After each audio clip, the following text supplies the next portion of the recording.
आणि विशेषतः आजचा हा जो काही गुणगौरव सोहळा या ठिकाणी उपस्थित होत आहे, या उपगौरवासाठी सर्व मान्यवर या ठिकाणी उपस्थित झाले म्हणून सर्वांचे मनपूर्वक मी आभार मानतो.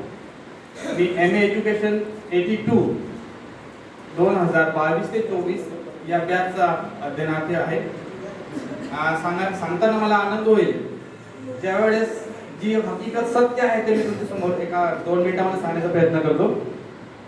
फर्स्ट सेमिस्टरचा निकाल लागला आणि फर्स्ट सेमिस्टर मध्ये मी पहिला पण नव्हतो, दुसरा पण नव्हतो, तिसरा पण नव्हतो आणि चौथा पण नव्हतो. ही गोष्ट मी तुम्हाला सांगितली होती मागच्या सेकंड सेमिस्टरला किंवा थर्ड सेमिस्टरला.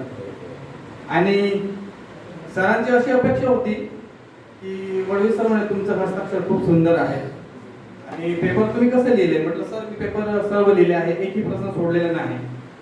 मग सरांची अशी मानसिकता होती किंवा त्यांनी फोन करून वैयक्तिक बोललं, सरांना भेटायला बोलवलं, मी त्यांना भेटलो आणि सरांनी सर्व विचारपूस केली. म्हटलं सर मला 2 विषयामध्ये फक्त 40 मार्क्स मिळालेले आहेत आणि म्हटलं मी पूर्णच्या पूर्ण 16 मार्क्स क्वेश्चन लिहिलेले आहेत. तर मग सर बोलले आपण रिचेकचा फॉर्म भरू.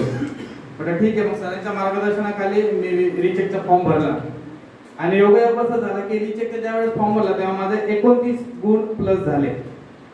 माझे गुण प्लस झाले ही अभिमानाची गोष्ट आहे. म्हणून मी तुमच्या समोर सांगतो असातला भाग नाही.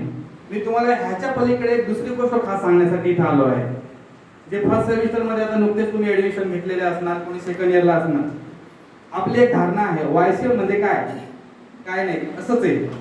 कोणी पेपर वाचत नाही किंवा काय पण लिहून द्या अशी जी आपली धारणा आहे ना मित्रांनो, ती अत्यंत चुकीची आहे.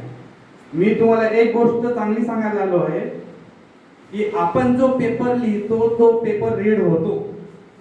जर मी लिहिलेला पेपर तिथे वाचला गेला नसता तर मला गुण मिळाले नसते. याचा अर्थ प्रॉपर पेपर आपण कसा लिहायचा असतो.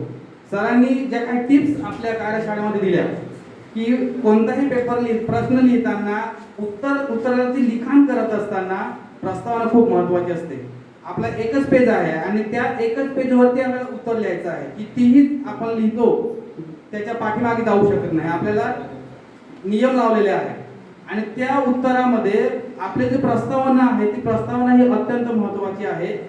प्लस प्रस्तावना लिहिल्यानंतर काही मुद्दे उपमुद्दे तेही महत्त्वाचे आहे आणि समारोप, त्या प्रश्नाचा समारोप ही आपल्याला करता यायला पाहिजे. आणि ह्या ज्या गोष्टी आहे ह्या गोष्टी आपण जेव्हा फॉलोअप करतो, नंतर सेकंड सेमिस्टरला मी फर्स्ट रँकने आलो, थर्डला फर्स्ट रँकने आलो आणि फोर्थला सुद्धा फर्स्ट रँकने आलो. म्हणजे मी फर्स्ट रँक येण्याची काही ट्रिक मारली. म्हणजे सांगायचा उद्देश असा आहे, सरांची जी कार्यशाळा आहे ती कार्यशाळा ऑनलाईन असो कशीही असो, ऑफलाईन असो, बरेचसे लोक आपले अध्ययनार्थी खूप वेगवेगळ्या जिल्ह्यांमधले असतात. आपल्यामध्ये खूप वेळ नसतो आणि म्हणून सर संध्याकाळी सर्वांच्या सोयीनुसार कार्यशाळा आयोजित करतात. आणि तुम्हाला सांगण्याला मी आनंद होईल ज्या वेळेस सर कार्यशाळा आयोजित करतात आपण स्वतःचा पेन डायरी घेऊन आपण बसत असतो. आणि ती जी कार्यशाळा असते ती कार्यशाळा आपल्यासाठी खूप महत्त्वाची असते. कारण प्रत्यक्ष आपण इथे दरवेळेस येऊ शकत नाही. प्रत्येकाच्या अडचणी खूप आहे, आपल्यामध्ये काम खूप आहे आणि म्हणून सर कार्यशाळेच्या माध्यमातून जी आपल्याला प्रेरणा मिळते, जे आपल्याला सूचना मिळतात, जे काही मोटिवेशन मिळतं हे आपल्यासाठी खूप महत्त्वाचं आहे. ते आम्ही फॉलो करत गेलो आणि आज 100 विद्यार्थ्यांमधून हे सर्व गुणवंत विद्यार्थी आहोत आपण. मला खात्री आहे BEd ला नंबर हा कोणाचाही सहजासहजी लागत नव्हता. जे गुणवत्तापूर्ण जे स्कॉलर विद्यार्थी ज्या स्टुडंट असतात त्यांचाच नंबर लागायचा आणि त्यांच्यामधून इथे या ठिकाणी आपण सर्व ऍडमिशन घेत असतो. आणि सरांचं मार्गदर्शन अत्यंत मोलाचं असतं. त्यांची भाषा तुम्हाला सर्वांना माहिती आहे.